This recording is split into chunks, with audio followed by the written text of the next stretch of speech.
Today, I want to talk about one of the most frustrating and misunderstood aspects of ADHD, time blindness. If you've ever looked at the clock and thought, how is it already 4 p.m.?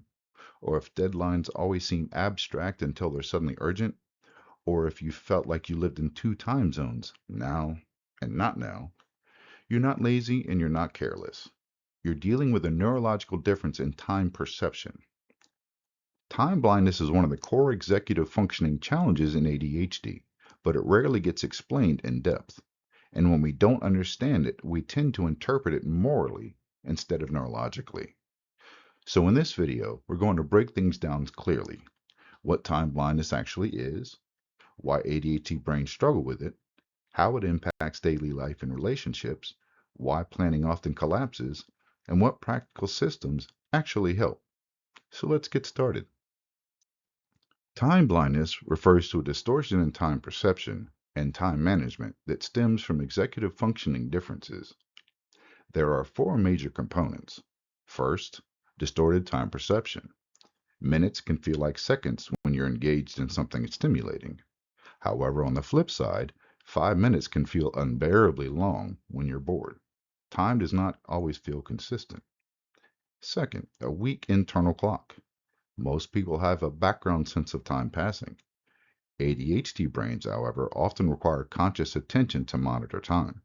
When attention drifts, time awareness completely disappears. Third, future disconnect. Deadlines that are not immediate do not generate emotional urgency. Next week feels abstract. Urgency only appears when consequences are imminent. Fourth, transition resistance. Switching tasks requires cognitive effort. The ADHD brain struggles to disengage from the current activity, even when it logically knows it should. Dr. Russell Barkley has described ADHD as involving temporal myopia, nearsightedness in time. In his book, ADHD and the Nature of Self-Control, he explains that ADHD involves difficulty using the future to guide present behavior. That is the heart of time blindness. This isn't about motivation, it's about time processing. There are neurological reasons behind why the ADHD brain loses track of time. First, working memory limits. Working memory is the brain's ability to hold information temporarily while performing another task. If you can't hold, I need to leave in 15 minutes, in mind while replying to a message, that information drops out. ADHD significantly impacts working memory capacity. Once the reminder leaves your mental foreground, time slips. Number two, attentional drift. ADHD attention is completely inconsistent. When attention shifts, awareness of time shifts as well. If your mind drifts into distraction, the internal clock stops updating. Hyperfocus. ADHD isn't only about distraction. It can involve intense absorption as well. When hyperfocused, the brain suppresses external cues, including hunger, fatigue, and time. Estimational errors.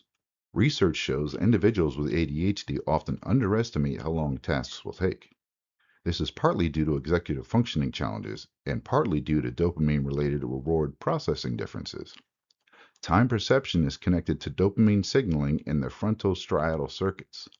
When dopamine regulation is inconsistent, duration and delay feel disoriented. Time literally feels different to the ADHD brain.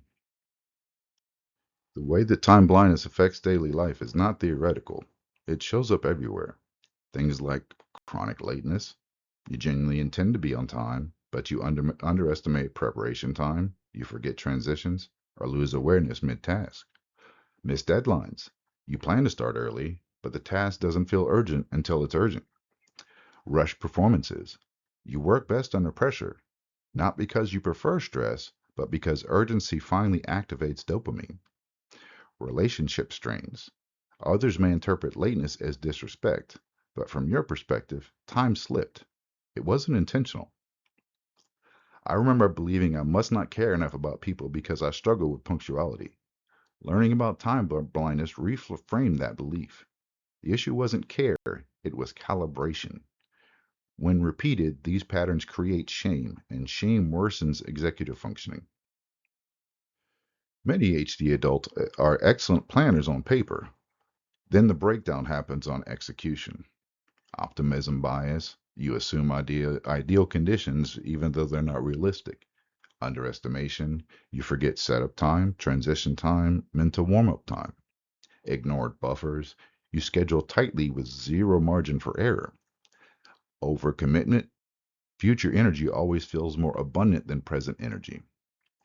This gap between intention and execution creates self doubt. But the problem is inaccurate time modeling, not laziness. Keep that in mind. Planning with ADHD requires external supports, not internal guessing. One of the best solutions is to make time visible. Things like visual timers. Seeing time shrink creates urgency. Things like countdown apps.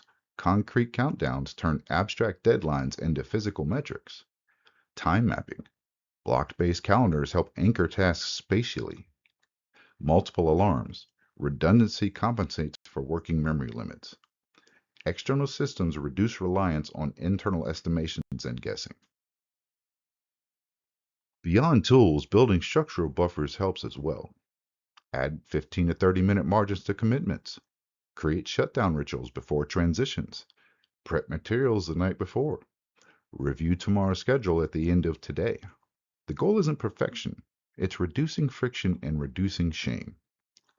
In closing, if time feels slippery, if it feels like it runs your life instead of the other way around, understand this.